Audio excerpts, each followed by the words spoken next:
Good afternoon, everybody. My name is Donna Feazell, and I'm your host of Donna's Edge television, radio, and podcast talk show. Thank you so much for watching every day, Monday through Friday, beginning at 2 p.m. on the Eastern time zones. I get right home with you in the afternoon. You can find us on television two different ways. Up in North Alabama, you can find us on Charter, channel 182, Charter Communications, part of Spectrum. You can also find us on Abundance Television, found on Roku, Apple TV, and Amazon Fire. Don't forget the podcast on thenewscasters.com. Another way to find us is on the radio. That's WZLA, and it's the biggest country station right here in South Carolina. But thank you so much for watching. All of the social media sites, you can find us there as well. Facebook.com/DFeazell, and also continue sending emails because I'm just loving them. Donna@donnasedge.com, Donna@donnasedge.com. I've got Alan Mendenhall with me right now. Alan's a pretty awesome guy. He's been on the show for several years, and I really love having you on the show, Alan. You bring a whole new perspective when it comes to finances and just different things, politics, the whole gamut. Thank you for being with me. I know you're a busy guy, man. You've been out of the country. What have you been doing? I have been. I am a little disoriented. I was in Germany from last Tuesday to Saturday, and then I got back home and on sometime Saturday night, and then on Sunday I went to DC, came back Monday night, ran a Federal Society luncheon in Montgomery on Tuesday, flew out Wednesday for California, was in California, and then Thursday night took a red eye from California to Tampa, and then was in Tampa from what was that, Friday to Sunday, and got back Sunday night. So it's been disorienting, but it's been a great trip. Each trip was great. I went to Munich, Germany, and that was my first time in Germany. I've been all over Europe, but never Germany. And I was there for a Liberty Fund colloquium with some people from the UK, people from Australia, and a handful of people from the United States. And we were all, I guess, I don't know what you call, there were some professors, there were a couple of members of the House of Lords, a former member of the Scottish Parliament who's now a law professor. So kind of academics or writers or journalists, people in that space. And we were there to talk about the different manifestations of the British Constitution, which is an unwritten constitution that evolved throughout history in the United States and Australia. And so that's why we had representatives from each region, each one of those areas, present to talk about, the implications of the British Constitution today. And it was fascinating. There were really interesting people. We had high-level conversations. We ate good food and had great discussion. And so that was amazing. In California, we had something called the Annual Leadership Conference, which the Heritage Foundation puts on every year for donors. And then I was at the Philadelphia Society meeting over the weekend. And the Philadelphia Society has become a group that's very important to me. I've developed several deep and lasting friendships through it over the years. It was founded in 1964 by a host of conservatives like William F. Buckley and Friedrich Hayek, Russell Kirk, and Ed Fulner, who was the founder of the Heritage Foundation.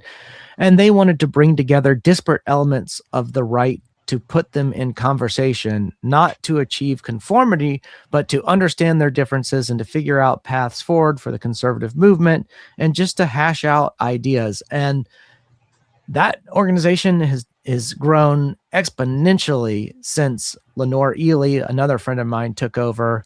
She took over in the mid 2010s, I think maybe 2015-ish. And at that time, there was actually talk about maybe closing down the Philadelphia Society, that maybe it had run its course. But right now, it has been turned around.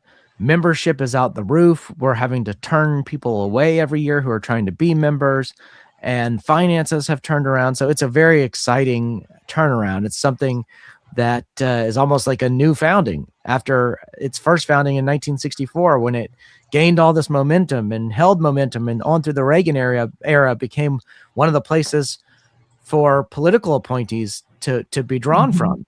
And then it kind of fell off, in the Bush years. I think that was a period of divide among conservatives, especially among kind of the academic types of conservatives. And it just fell into about a decade or more of languishing, but it is a phoenix that has risen from the ashes. Well, that's great. That's great. And now there was a time in my life when I was about your age, I was traveling all over. I was a globetrotter. And I'll just tell you, through these different seasons in your life, I'm kind of happy not to be doing that right now, even though I did take a trip to Alabama that was like 4 hours of traffic in Atlanta. I So understand. Yeah, that there are was pros and something cons. else. Things that I used to not think about, I think about, like my Delta points and how, what I Yeah. have to do every day to get a point, or, which flight do I take to maximize my benefits and all that kind of stuff. Absolutely. I want to talk to you a little bit about, because I was in Alabama yesterday and talked to quite a few politicians while I was there. And I'll just tell you, I'm looking at the Senate race in Alabama. So I had interviewed this guy, Jared Hudson is his name. And I have to tell you, he's a newcomer, but plowing through. Yeah, I gotta tell you, it's been very interesting to me. So, if you had asked me 2 years ago what was going to happen in Alabama politics, I would have said Will Ainsworth versus Steve Marshall for the governor's office. And Mm-hmm. then it looked as if Ainsworth and Marshall had kind of come to a deal where Ainsworth would run for governor and Steve Marshall would run for an open Senate seat. Once it sort of Uh-huh. became apparent that Tuberville might step down. Now, Tuberville flew everyone for a loop by running for governor. So Ainsworth Mm-hmm. kind of had to back out Shuffle. Hey, there's a lot of shuffling going on right a now in lot Alabama of shuffling going on. So then I just assumed Steve Marshall had it for Senate. I didn't know that he's going to have competition. And then Barry Moore threw his hat in, and I thought that was a little surprise. Mm-hmm. And then Jared Hudson threw his hat in, and he was somebody I was completely unfamiliar with. I didn't know And who he he's was. thrown a loop in the race. And of course, President Trump has endorsed Barry Moore, as has Club for Growth, and Club for Growth has put a lot of money behind Mm-hmm. Barry Moore. And so it appears that Barry Moore is now the front runner. And I'm not sure where Jared Hudson's drawing support. Like, is he taking votes away from Marshall, or is he taking votes away from Moore? I don't know. Or is he just gaining votes He's from both of gaining their fields? ground. He's gaining ground, and he's gaining it fast. I'm just Yeah. telling you. But he talks with the everyday Alabamian, folks like me, who are just out there working. They own businesses, they have farms, they do all this. What would regular folks do? And he's really resonating with everybody. And I'll tell you something, he's reminding me of John Merrill. John Merrill always talked about visiting all 67 counties. So is this guy. He's not afraid to put Mm, himself out there. So I know he's up in, usually DeKalb County gets kind of left out on the loop. You know what I mean? He's been out yeah. there several times. So he's just been all over the place. He's got stamina. He's got energy. He just has it. And he doesn't feel, I think people are ready for time limits. Yeah. The same folks. And that's what I think he's gaining ground in. And just regular folks I've talked to, well, and I've not even mentioned his name. And just, what do you think of the Senate race? And almost everybody I've talked with says, there's this new guy. His name is Jared Hudson, former JAG. He's just got it all going for him, but he's got this energy about himself. Yeah. He's It's a new almost the fresh energy, face. it's almost an energy like Barack Obama had, but in a different way. And so, he's pro-Christian, he's pro-family, he's pro, guns, he's pro the things that the normal citizen is pro, he is. And it feels real. Sometimes somebody will tell you stuff like that, and you're just on an interview and you're smiling at them, but you're like, mm-hmm. But I really got it from this guy when I was talking with him yesterday. Yeah. Well, I think no matter what, it's safe to say he has a future in politics in Alabama, I regardless think of what so. happens in this Senate race. I mean, this is really his first foray into politics, especially at this level. And the United States Senate is about as high as you can go. Mm-hmm. And so he's getting name recognition, and he's young. He's got, like I said, he's a fresh face and Mm-hmm. a new personality in Alabama politics. So he's got a future no matter what happens in this race. And I do suspect that we'll see a runoff here. I don't know exactly who will be in the runoff, but I I'm going to suspect make a there'll be one. prediction. I think it's going to be him and Barry Moore. I really do. And I think I think the others will probably put their support toward Jared. It After just feels in the like it. runoff. Uh huh. Oh, interesting. That will be Uh-huh. interesting to see, This Donna. That's an interesting feels prediction. that way. We'll have to It revisit just that prediction here in a few months. well, actually, in a couple of weeks, we're going to know. Isn't the runoff or the election is going to be in just about 2 weeks? Well, yeah, Isn't that actually, right? it's is it 2 weeks? Or is it a 2 weeks? month? Yeah, it's It's either next two month. weeks or yeah, it's next month, and so that's going to be pretty quick, pretty Yeah. fast. But I do predict that. Now let's talk governor's race because I'm really I don't know. You think Tuberville? I think he's going to have a good run with it. I'm just not sure as much as we thought. Oh, I think I think he's got it locked up. I don't foresee any problems with Tuberville, and I think he's already got transition teams in place, and he's trying to do sort of what Trump did, to be ready on day one, to take action on day one. And that's unique for Alabama, especially because constitutionally, our governor's office is actually kind of weak. But Yeah. I think Tuberville's going to carry a lot of muscle as governor, in part because of his personality, in part because of his backing. I think a lot of people are excited about Tuberville coming in. I Mhm. know he's ready to make some changes. And so I think the election is his. But it's the lieutenant governor race where I couldn't even begin to give you a prediction. There are just too many names. I mean, If you've I were got a betting person, I would not bet on that one. no. I don't. I Uh, don't even know what to bet on, because you've got Wes Allen. I don't even know who the front runner is, but you've got Wes Allen and Rick Pate, and Dr. Tankersley is running too. Nicole Wadsworth, John Wall. John Wall has President Trump's endorsement. I mean, I have no idea. These are, some people like Wes Allen and Rick Pate. They're constitutional officers. They've held high level office, mhm. and so they have name recognition. But Tankersley's got some recognition. Wadsworth's got some recognition, and she seems to have gotten around some of those early fumbles in her election, things with credentials and things like that. And John Wall's got name recognition as being head of the Alabama Republican Party and having Trump's endorsement. So I just do not know what to expect there. Let me ask you a question. Do you feel like now it is a plus for you if you do have Trump's recognition? I think it helps. I certainly think it helps.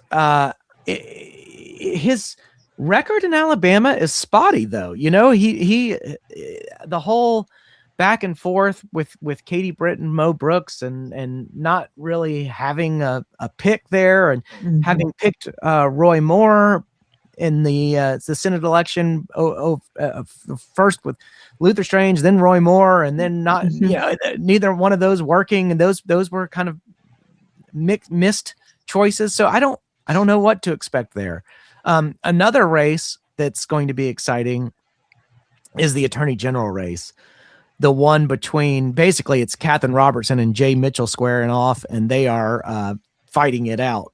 And I don't know what to make of that one either. That one will be a I big don't know. surprise. Let's go into a commercial break. We're a little bit past that. We'll be right back in just a few minutes. Everybody stay with me, okay? We'll be right back.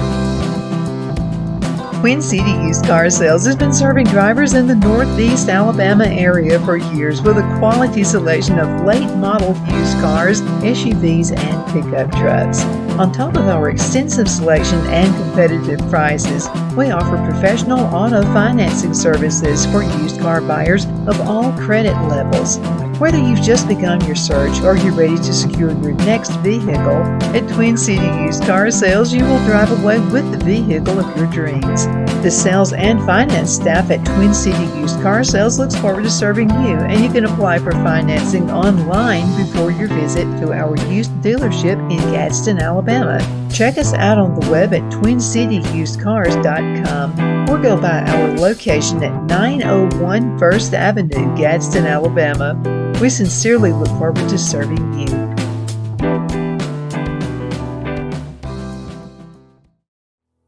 Finding the right home isn't just about bedrooms and square footage. It's about comfort, security, and the feeling you get the moment you walk through the door.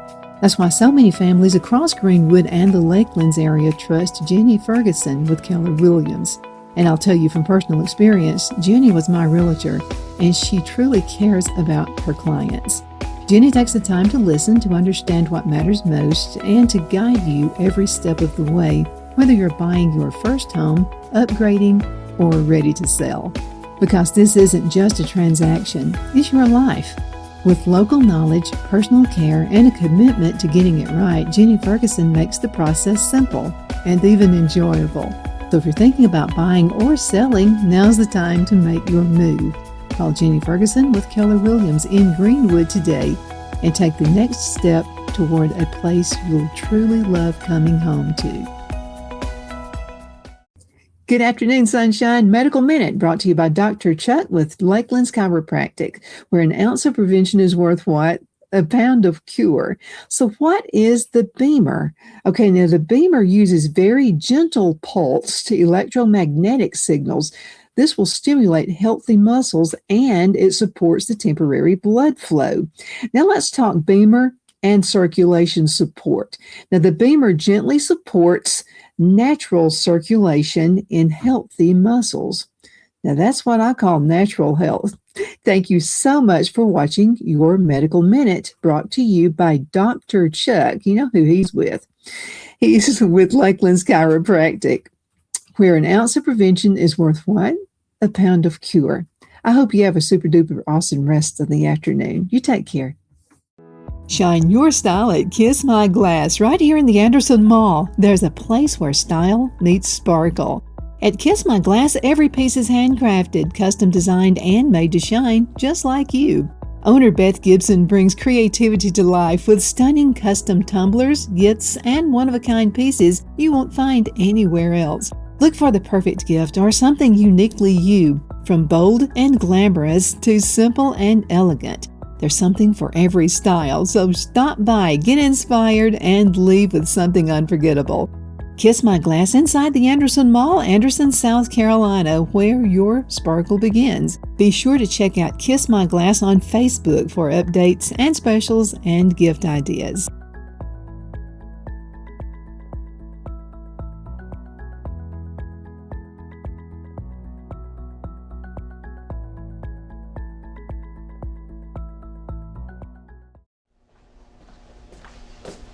Are you ready? We all wonder what tomorrow will bring, but the future lays itself at the feet of the prepared and surrenders to the will of the persistent. It's not easy, but today shapes you so you can shape tomorrow. With Northeast Alabama Community College, when the future asks if you're ready, you can answer yes. Begin your future at Northeast Alabama Community College. Donna's Designs offers a line of handmade memorial, wedding, and keepsake jewelry that launched back in 1970. I'm a self-trained jewelry designer, and I will work closely with you to create unique designs you can love and treasure for years to come. Whether that be flowers that were used in a funeral arrangement or stones you found on the beach at a memorable trip, call me at 256-659-4319, and let's think of the possibilities. Good afternoon. We are back. My name is Donna, and I'm your host of Donna's Edge television, radio, and podcast talk show. Thank you again so much for watching. We've got Alan Mendenhall with me right now. We're talking Alabama politics, and a couple of them I think I've got it pretty much spun on, but then the rest of them I don't have a clue. But you're about to talk about one right now. I had to interrupt you before we could go into a break. Well, yeah, I was just saying the attorney general race here is tight. And I can't make a prediction on it. It's going to be, I mean, it's Catherine Roberts and Jay Mitchell fighting it out. But these are both people I know fairly well. They're both friends of mine, so it's a little awkward. This happens when you do what I do. You end up having friends running against each other quite often. So it's awkward in that sense for me. But it's also kind of exciting because you don't really know who's going to win. It's like, for me, it's like watching a golf tournament where two of your favorite golfers are going back and forth. One's going to 6 under, one's going to 7 under, and one going to 8. They're trying to outmatch the other, and so we'll see what happens there. The other kind of race, well, we just talked about lieutenant governor, but the auditor race with Derek Chin and Andrew Sorrell is interesting because Sorrell had to kind of like re-enter that race because he was hoping to be Secretary of State, but Caroline Dobson came in with a lot of money and she out fundraised him. And I think the polls were looking like she had it. And so I think he decided, I'm going to stay in my office. I'm going to run for auditor again, which is what he probably should have done to begin with. You know, just he had a whole nother term to serve out. And if he had stuck with that run at the beginning, he wouldn't have fielded a challenger. But the fact that he said he was going to run for Secretary of State opened up the opportunity for someone else to run, and it made somebody else get some name recognition. So now he's got to fight back for his position. I think he's going to pull it out. I think Sorrell's going to win that. But so you'll get Sorrell back at auditor is my prediction. And you'll get Caroline Dobson at Secretary of State, also my prediction there. So Caroline will have held office for the first time. She'll hold a constitutional office. You know, she ran for Congress down there, and after the redistricting, and that district got basically gerrymandered to include more of the black vote, and so it went Democratic. But this is exciting for her. I'm happy for her. I think she'll do a good job. She's very smart. I wanted to ask you another question. Okay, this pertains to Alabama is called a red state. Do you think they really are? Or do you think they're kind of changing this a little bit over to a blue state? Well, I think there are differences between how Alabama is governed and how Alabama votes. I think most people in Alabama are red state people. But strangely enough, the Alabama legislature just does not reflect the values of the Alabama people. And that is largely in part because there's not enough vigilance among the general public. And a lot of political leaders in Alabama don't really tell the truth to their constituents about what it is they're doing. I know this is shocking. I know this is shocking. And it's also in part because there's not as much money in Alabama still. We got red states taking off, South Carolina, Tennessee, Florida, Texas launching out the roof. We're kind of getting left behind because we're not following in their footsteps and adopting some of the economic policies that those states are doing. We've got the Mississippi Miracle right next door taking place, and we're getting left behind a little bit. And it's because we have too many politicians who are beholden to the lobby corps. They want to do whatever it takes to make the lobbyists happy, and the lobbyists have different interests than most of the voters. The voters want they want their values reflected, whereas the lobbyists want their clients to make as much money as possible. And often clients hire lobbyists to be anti-competitive. Everyone knows in economics, the basic tenet of economics, that you need competition for prices to go down, for services to improve, and it's also sort of a basic teaching of economics that companies with a lot of market power are going to try to leverage their government connections to prevent competition from occurring, because they want all the business for themselves. And competition's hard. You have to be relentless. You have to constantly work. But if you can get some form of protectionism from the government, some form of subsidy from the government, anything that helps your business erect barriers to entry for to reduce competition, anything that helps your business get built-in advantages, you're going to try to do. And that's what lobbyists are hired to do. And it's just not what the Alabama people want. So until the Alabama people get really, really awake to the realities that these things are occurring, we're just not going to see fundamental change in the legislature. I feel the same way. I know that Alabama is called a red state, but I think they reflect more of a blue state because, first of all, okay, let's just take, high up in the governor's office right now. Governor Ivey was a Democrat for many years till recent years was sheer Republican. But there's so many things that she has done that it still feels Democrat to me. And then we'll take Nathaniel Ledbetter. Until very recent years, he was a Democrat. Yeah, you can and say his that leadership just pretty much, well, still to me feels like he's a Democrat. And then when he kind of made that little oops statement, very recent, I'm not sure that did him well. I know that his cohorts in business are guarding him, and I think they're okay with him. But I'm talking about the American Alabama citizen who votes. Not so sure they're buying it. Well, I'll tell you one thing that people, and I think this is something that you'll find in the legislature that's common. People mistake big business or markets. And they think, oh, if I'm going to be pro business, I have to do what this business tells me to do, or that business tells me to do, or this business lobbyist tells me to do, or that business lobbyist tells me to do. Well, business is not the same as markets. If you have free markets, businesses are in competition.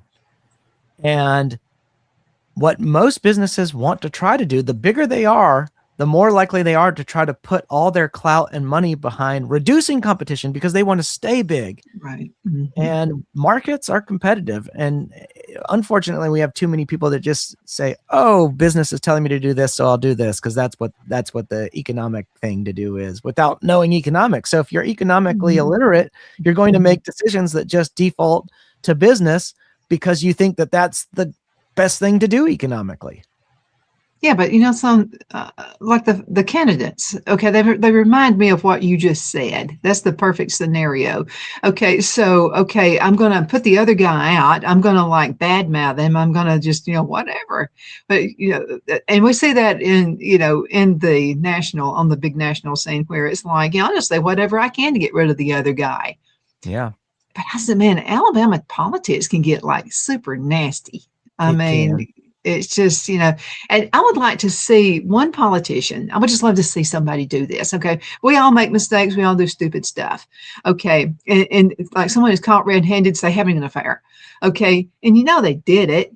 And then they're questioned about it and they say, no, we didn't do it. I would just love to see one person say, you know what? I was a moron. I did it. I most certainly did. My wife and I have been to Christian counseling. We've got that ironed out. I won't do it again. But yes, that was stupid on my part. I did that. I would just love to see it because we would forgive them easily. I mean, really, United States citizens we forgive people quick. Yeah, especially when they're being honest. I think if people own their sin and confess it and talk about how there is repentance and the one event, if it's one, doesn't define a lifetime, and then they're able to move on. And I think people are becoming more forgiving over the years. I think one thing social media has done is democratize information in such a way that people are less shocked by different types of scandal because we realize that everybody makes mistakes, and that's not to celebrate or condone the mistakes. It's just simply to show that that people aren't defined by. I think Brother Bill Clinton helped us do that. Yeah. I really do. So, $40 million later and he still didn't have sex with that woman. So, I mean, I think Brother Bill brought that on. I really do. But yeah, I mean, when you just say you did it, and then say, next, move on. I'm ready to do it. I'm ready to go on ahead and be the best governor you've ever had or the best whatever you've ever had. But it's just that, passing the buck doesn't work with us anymore. Yeah, I think that's correct. So, something, 30 seconds left in this segment. What would you like to say to everybody? Can you believe how fast that went? What would you like to say to the folks for 30 seconds? Well, I'd like to say happy spring, and I'm looking forward to summer. I hope you are too. It's going to be a great summer. I think so too. I'm really excited not to have cold weather anymore. Me too. It'll happen with the season. But Alan, thank you so much for being with me and, on everything you're doing. Congratulations on your career. I know it's great, great, great fun. Thank you guys so much for watching. We definitely appreciate that. Continue sending email, Donna@donnasedge.com, Donna@donnasedge.com. Hope you have a super duper awesome rest of the afternoon.